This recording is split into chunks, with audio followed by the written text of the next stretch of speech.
Good afternoon, everyone. Bonjour. I'm Sergeant Paul Maneg with the Manitoba RCMP. Je suis le Sergent Paul Maneg avec la GRC du Manitoba. I acknowledge and recognize that we are on Treaty 1 territory. This land is the traditional territory of the Anishinaabe, Cree, Oji-Cree, Dakota, and Dene peoples, and the national homeland of the Red River Métis. J'aimerais reconnaître que le territoire sur lequel nous nous trouvons est visé par le traité numéro 1. Il s'agit du territoire ancestral des Anishinaabe, des Cree, des Oji-Cree, des Dakota et des Dene, et du territoire national des Métis de la Rivière Rouge. Thank you for coming today. Merci d'être venu aujourd'hui. With me today are Inspector Tim Arsenault, Manitoba RCMP Major Crime Services, the Honourable Wab Kinew, Premier of Manitoba, the Honourable Matt Wiebe, Minister of Justice and Attorney General of Manitoba, the Honourable Nahanni Fontaine, Minister of Families, Grand Chief Kathy Merrick, Assembly of Manitoba Chiefs, and Chief Kennedy from the Women's Secretariat. Je suis accompagné aujourd'hui de l'inspecteur Tim Arsenault, des services des crimes graves de la GRC du Manitoba, de l'honorable Wab Kinew, Premier ministre du Manitoba, de l'honorable Matt Wiebe, ministre de la Justice et procureur général du Manitoba, de l'honorable Nahanni Fontaine, ministre de la Famille, de la grande chef Kathy Merrick, de l'Assemblée des chefs du Manitoba, et de la chef Kennedy du secrétariat à la condition féminine. Today, Inspector Tim Arsenault with Manitoba RCMP Major Crime Services will provide an update in both English and French on the ongoing investigation into Sunday's 5 homicides.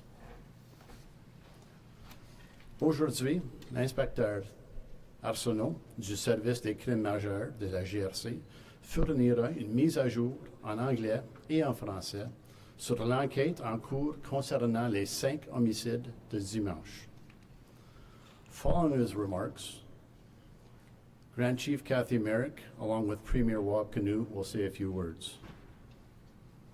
Following the Premier's remarks, Inspector Arsenault will be available to answer questions. Après le français, l'inspecteur Arsenault sera disponible pour répondre aux questions. Sir.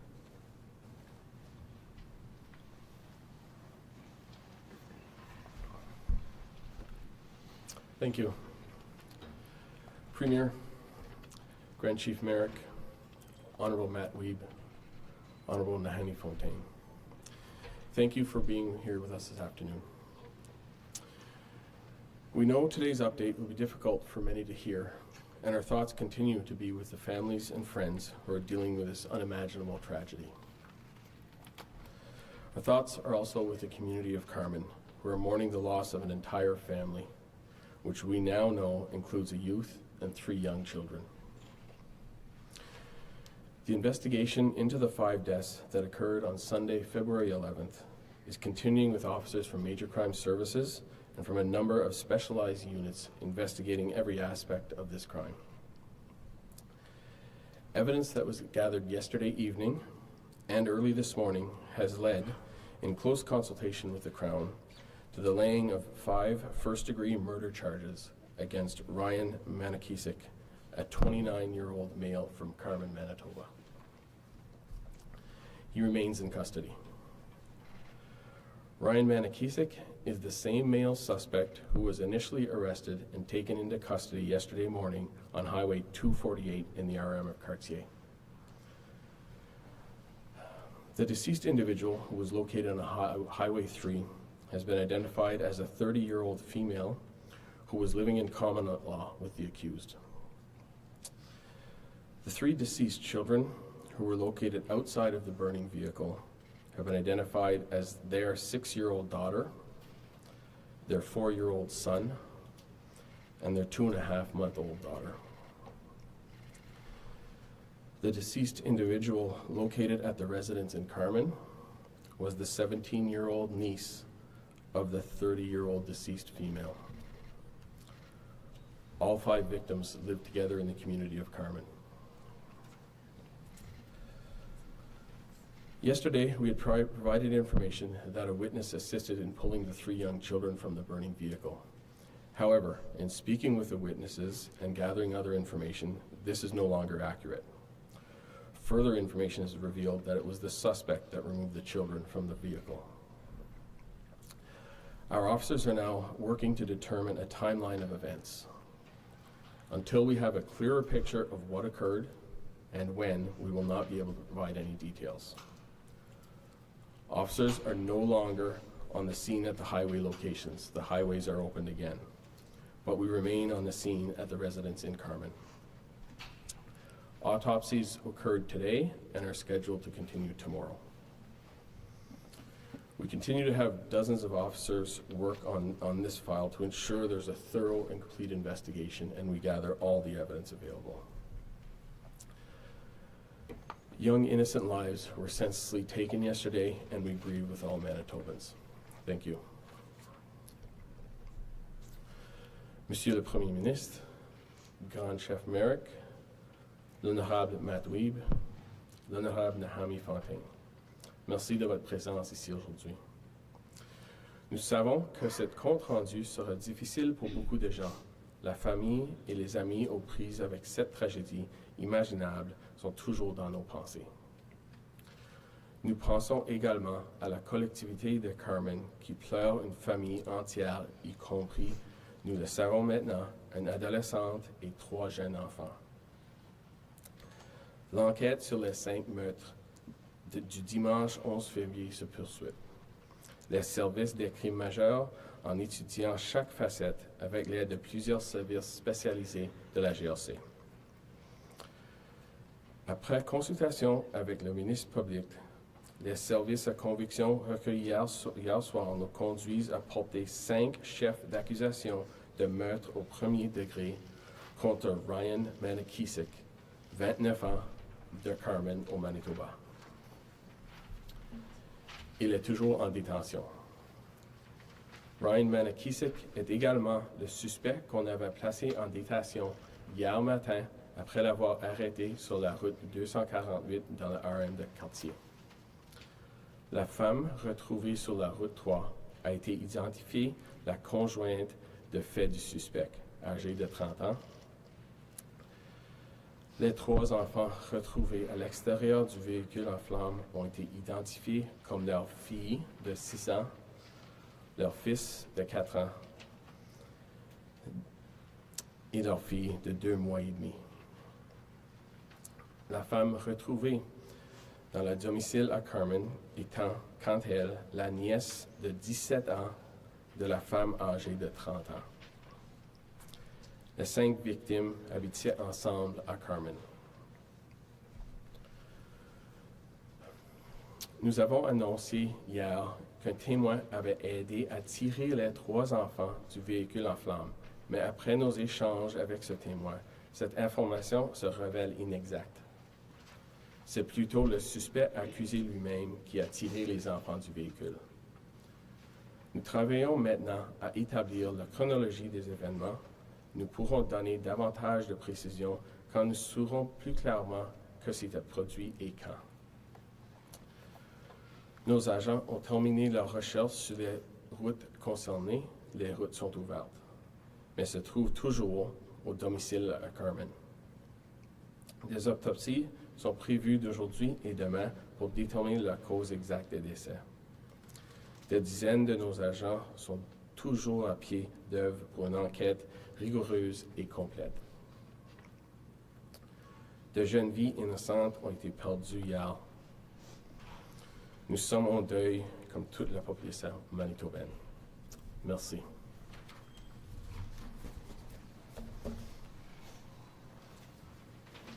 Thank you, sir. I'd now like to invite Grand Chief Cathy Merrick to the podium. J'invite maintenant le Grand Chef Cathy Merrick à la salle.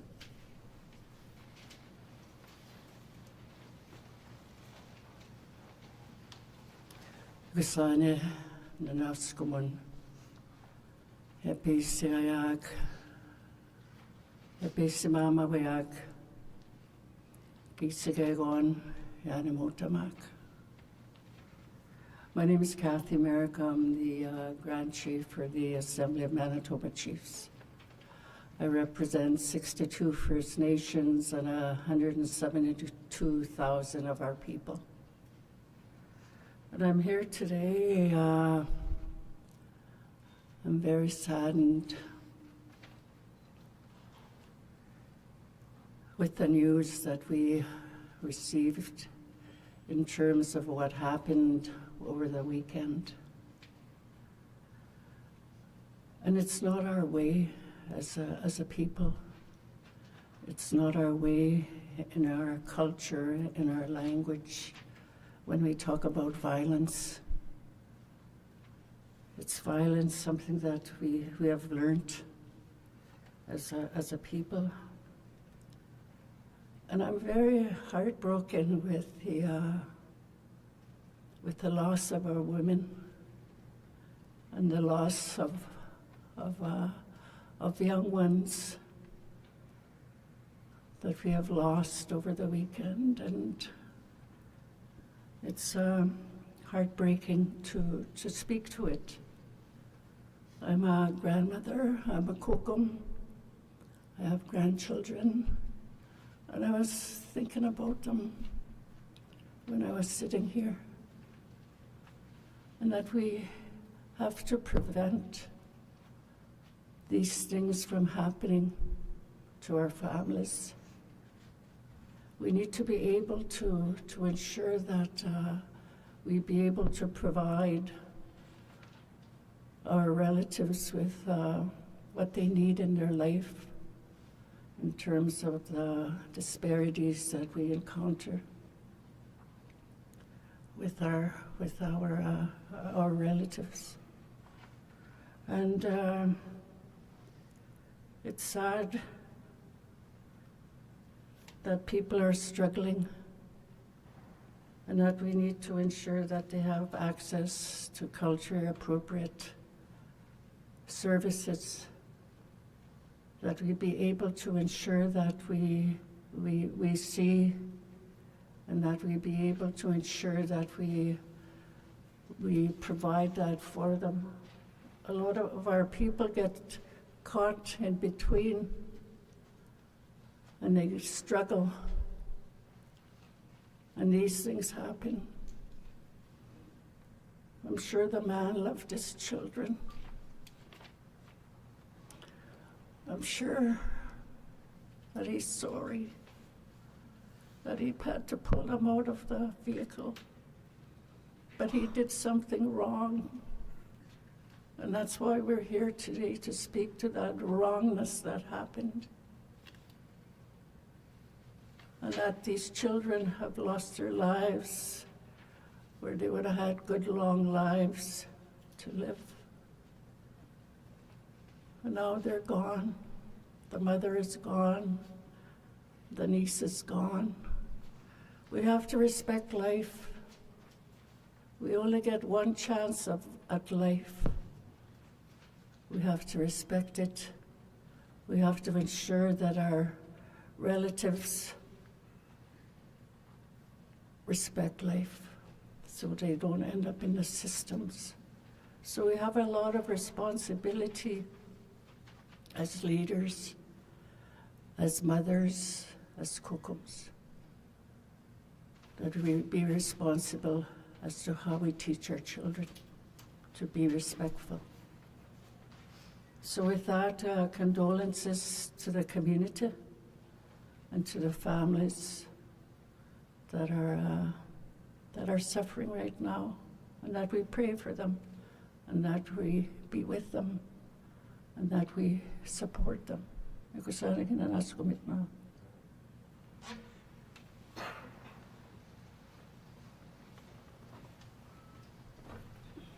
Thank you, Grand Chief Merrick. Merci. Ganache Chef Merrick. I'd now like to invite to the podium the Honorable Wab Canoe, Premier of Manitoba.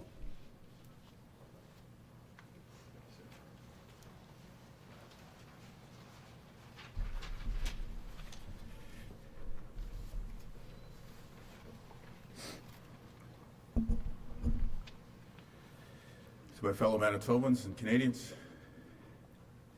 You hear the officer say that an entire family has been lost. This is a dark time in Manitoba. I remember what it's like to hold a 2.5-month-old in my arms. I remember what it's like to walk a 4-year-old to nursery. I remember what it's like to hold the hand of a 6-year-old while you're crossing the road. I remember what it's like to be there with a 17-year-old who should be thinking about grad clothes. And I know what it's like at the end of each day to share a laugh with my wife. And I think people from all walks of life in every part of this province understand these bonds, because these bonds are sacred. And this time is difficult for us right now because these sacred bonds have been broken in our province. And there is no context, there is no explanation that can make this okay. This is pure darkness. But I want to say to the people of Manitoba that we are not helpless in the face of darkness. We can take action and work together to protect the vulnerable. We can offer comfort. We can offer support. We can find support in faith. I know that there are many people who will be thinking of the book of Job tonight, which asks us to grapple with the age-old question of why do bad things happen to good people? When you think about a 2.5-month-old, it is impossible to imagine that there's anything that could justify what took place. The same could be said of every other victim in this terrible tragedy. And yet faith may not provide us with an easy answer. It does provide us with a direction to be able to grapple with some of these difficult challenges and intractable dilemmas. And so I call on Manitobans, congregations and spiritual gatherings across the province to pray for this family, to pray for the people of Carman, to pray for your fellow Manitobans. We can find support in community. I know there are signs today that even in the midst of this darkness, that there is light in our province, that witnesses called for help, the people at the schools stepped up to have some tough conversations with children who are wondering where their classmates are, and that we had the first responders on the scene, law enforcement, fire, ambulance services. And I want to say thank you to all of the first responders in this instance and each and every day who put their lives on the line to keep us safe. It's been said that our province exists as a collective act of will. And today, we are being summoned to call upon that will to do something difficult, to be there for one another during this time of need. Yesterday, a sacred bond was broken. And yet Manitobans collectively remain unbroken today. We see that in the first responders. We see that in the helpers who are there for the grieving today. And I know we will see it tonight when grandparents, parents, partners hug your loved ones a little bit tighter. Take this time to say, I love you. We are one Manitoba. Nothing can break that. We will remember that this is a good place where darkness will not win. So in times like this, it's important that we remain united and work together for the collective good of our province. Thanks again to the RCMP, and our sincerest condolences and sympathies to the people of Carman and people across Manitoba. Comme père, moi je me souviens d'avoir des enfants à ces âges. Moi je pense à mon épouse, et puis en réfléchir, on voit que ces liens sont sacrés. Mais dans ce cas-là, on voit que ces liens étaient brisés. Il n'y a rien qu'on pourrait dire pour expliquer ce qui est arrivé. Mais en même temps, je voudrais lancer un message aux Manitobains et Manitobaines que nous avons toujours un pouvoir d'appuyer, un pouvoir d'aider. Alors il y a une ville, une famille, une province qui sont désolés aujourd'hui. Mais à ce temps-là, à ce temps maintenant, je demande aux Manitobains et Manitobaines d'appuyer à cette famille, d'aider à Carman et de se rassembler ensemble pour améliorer l'avenir dans notre province. Je remercie les GRC et puis tous ceux qui ont aidé à répondre à ces situations. Et puis finalement, je remercie tous les Manitobains et Manitobaines qui sont prêts à aider leur province maintenant. Miigwech, thank you. Merci beaucoup.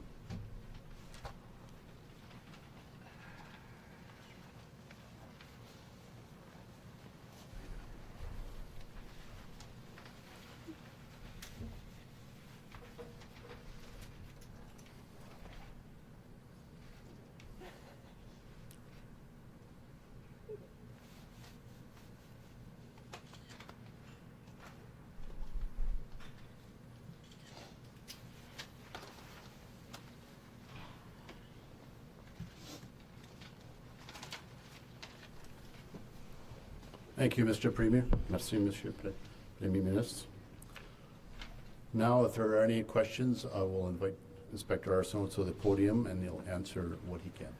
Sir? Thank you. Let me begin by just saying obviously we've been speaking with the families of the deceased and they've asked for privacy, so I'm here to pass on that message. We will not be releasing the names or confirming any names or speaking about the victims at all at the request of the families. Inspector, I'm just wondering when next of kin were notified. We're told it happened quite late last night and they were quite upset to find out some of this information on Facebook. The next of kins, of course, there was 3 scenes. It was a significant event. We had to understand there was at different times. The exact time, I don't know. We have to confirm identity first, and in this day and age with social media, it's very difficult to get ahead of that because we do not want to make any mistakes in that. It was done last night. It was done again this morning. That initial scene that was called in as a hit and run, is that still believed to be the case, or can you give us any more information? What I provide, that is part of the investigation. What I can say is these 3 scenes are linked. This is all 3 different scenes, one event with the one suspect. Once that mother was found at that scene, was there ever a search for the kids before that second scene came across? Those get into a lot of the details, and the search for children, or the search was not at that point. We needed to work on first identifying who that person was.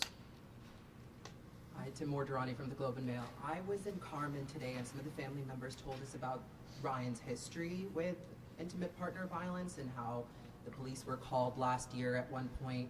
I know you're not talking about the victims today because of their privacy, but can you explain to us some of his history here and why the cops didn't respond?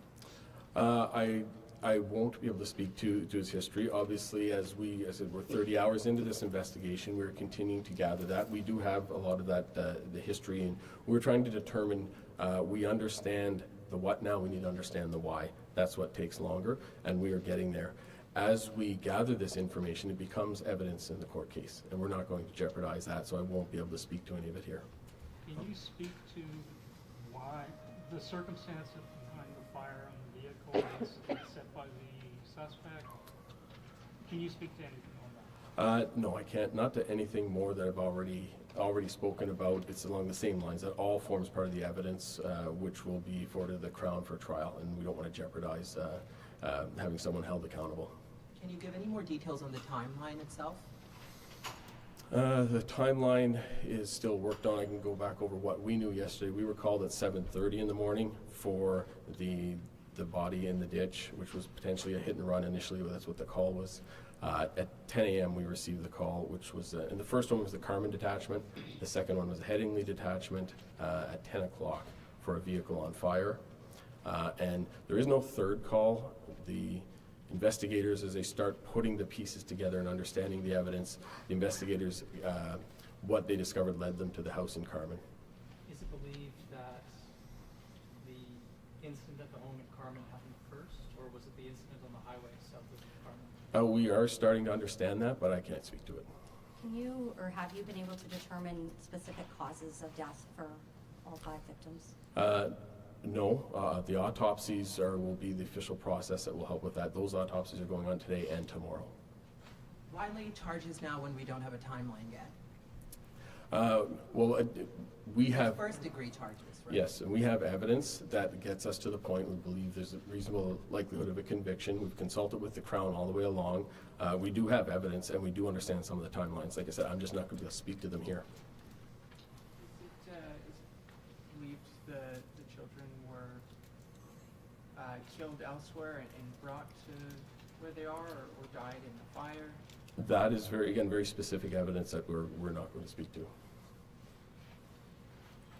Going back to the first-degree murder charges, is there an element that police believe that was premeditated, and that's why you're laying first-degree murder charges?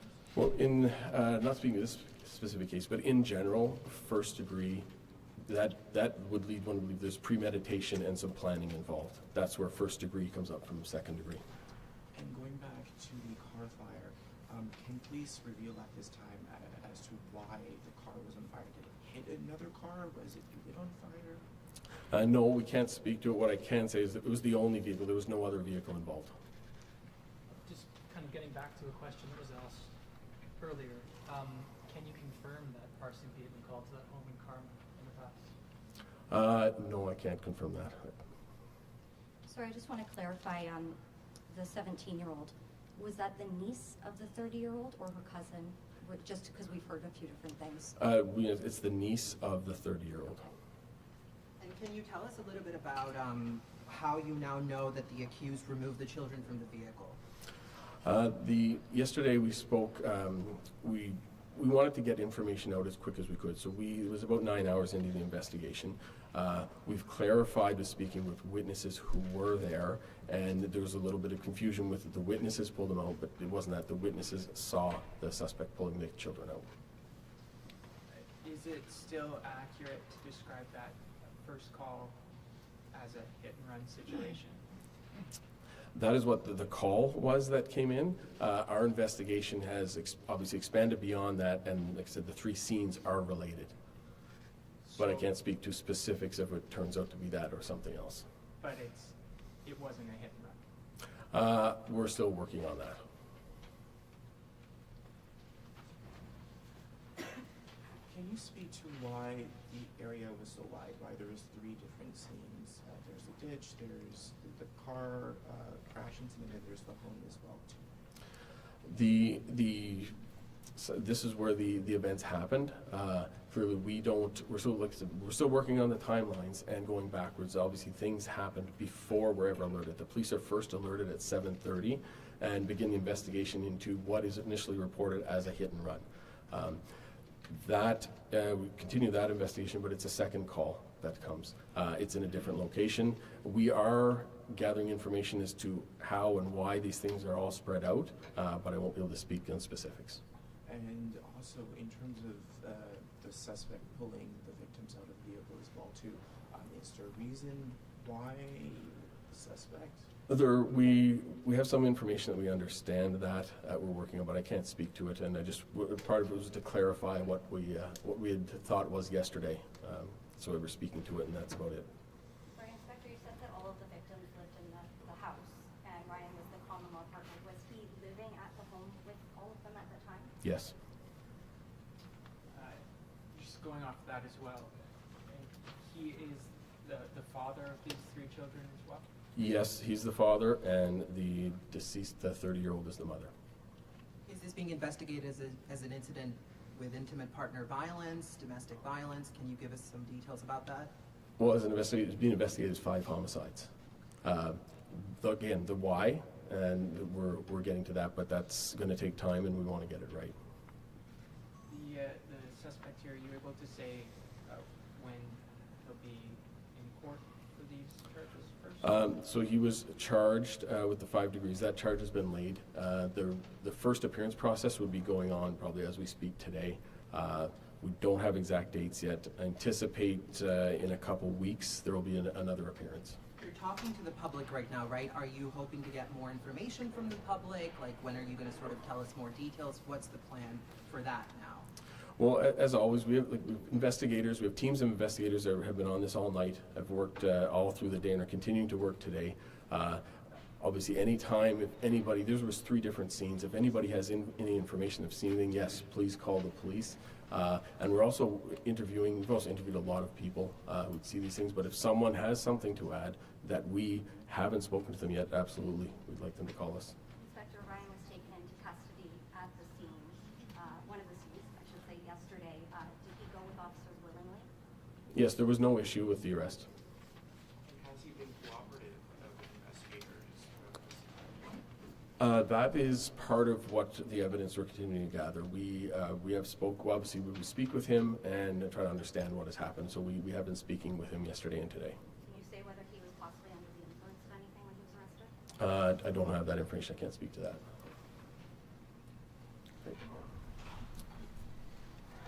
Okay, thank you, everyone. That'll conclude today's press conference. Thank you.